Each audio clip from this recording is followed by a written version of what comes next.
Hello बच्चों, let's see this question. इस question में लिखा है hybridisation of central atom does not always change due to back bonding. This statement is valid for which of the following compounds. तो back bonding से hybridisation मेरा तभी change होता है। इस क्वेश्चन को सॉल्व करने के लिए जो मेरे को कॉन्सेप्ट लगाना है वो ये है कि बैक बॉन्डिंग से हाइब्रिडाइजेशन तभी चेंज होता है जब सेंट्रल एटम से डोनेट किया जा रहा हो। फॉर एग्जाम्पल हम लोग फोर्थ ऑप्शन में लिखा है NSiH3 होल 3। तो अगर हम लोग इसमें ऐसे देख के NSiH3 होल 3 का हाइब्रिडाइजेशन बताए विदाउट कंसिडरिंग बैक बॉन्डिंग, तो एन नाइट्रोजन में एक लोन पेयर होता है और तीन ग्रुप्स अटैच है, SiH3 एंड SiH3, तीन ग्रुप्स ऐसे अटैच है। तो कंसिडरिंग दिस, अगर हम लोग स्टेरिक नंबर से हाइब्रिडाइजेशन बताएं तो हाइब्रिडाइजेशन sp3 आएगा if we do not consider back bonding for right. लेकिन हम लोग जानते हैं कि इस कंपाउंड में बैक बॉन्डिंग होता है। कहाँ से कहाँ? इस कंपाउंड में बैक बॉन्डिंग होता है from nitrogen to silicon. Nitrogen के जो नाइट्रोजन के 2p ऑर्बिटल से सिलिकॉन के 3d ऑर्बिटल में, वेकेंट 3d ऑर्बिटल में बैक बॉन्डिंग होता है, समथिंग लाइक दिस।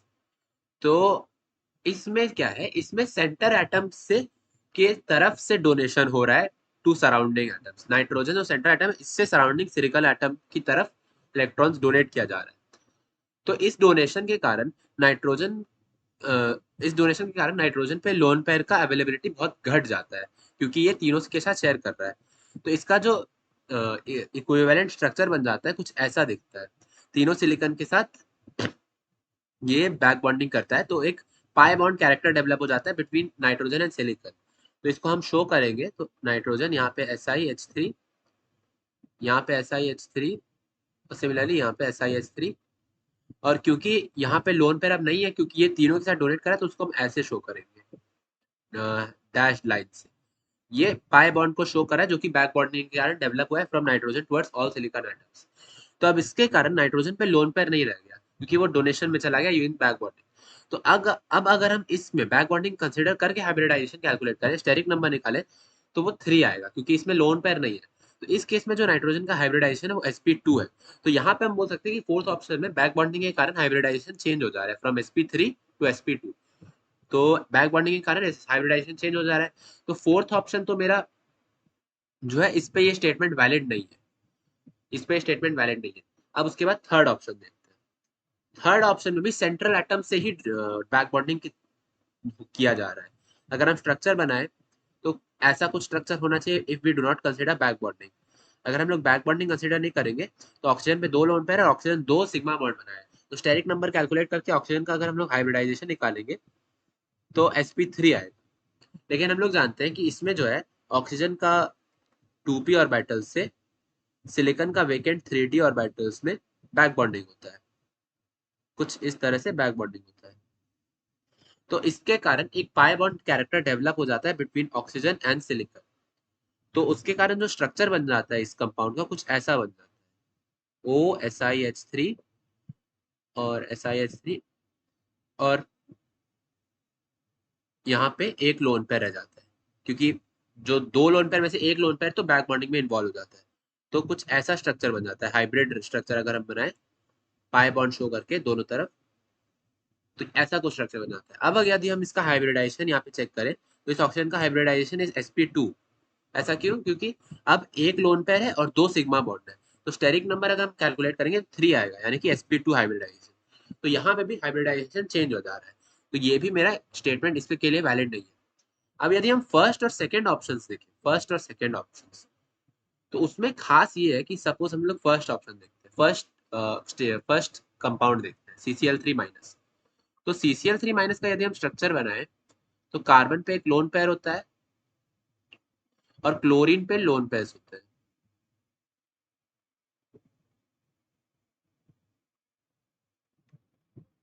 तो अब इस कंपाउंड में क्या होता है, एक्चुअली इस कंपाउंड में बैक डोनेशन का एबिलिटी जो है it is from carbon to chlorine. Carbon में यहाँ पे लोन पेयर है और क्लोरीन में जो है 3d के वेकेंट ऑर्बिटल्स होते हैं। तीनों क्लोरीन में 3d के वेकेंट ऑर्बिटल्स होते हैं। अब लेकिन यहाँ पे क्या हो रहा है कि बैक डोनेशन का ability is very weak back bonding. ऐसा क्यों होता है? ऐसा इसीलिए होता है बिकॉज ऑफ क्लोरीन के पास जो है, तीनों क्लोरीन के पास तीन तीन लोन पेयर है।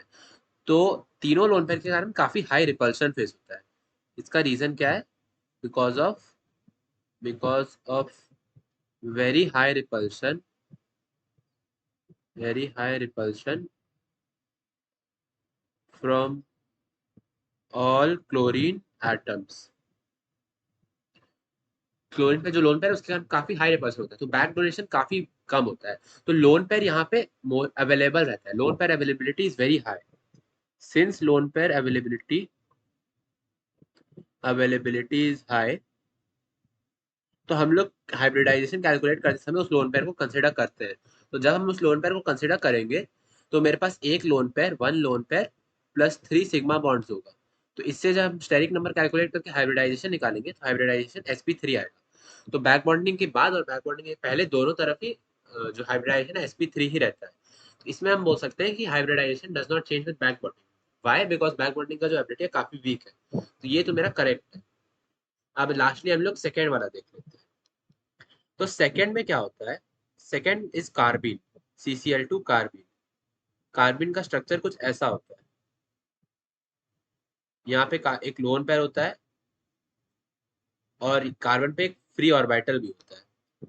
यहाँ क्लोरीन पे लोन पेयर अवेलेबल होते हैं और यहाँ पे जो बैक बॉन्डिंग होता है, it is from chlorine to carbon. It is from chlorine to carbon.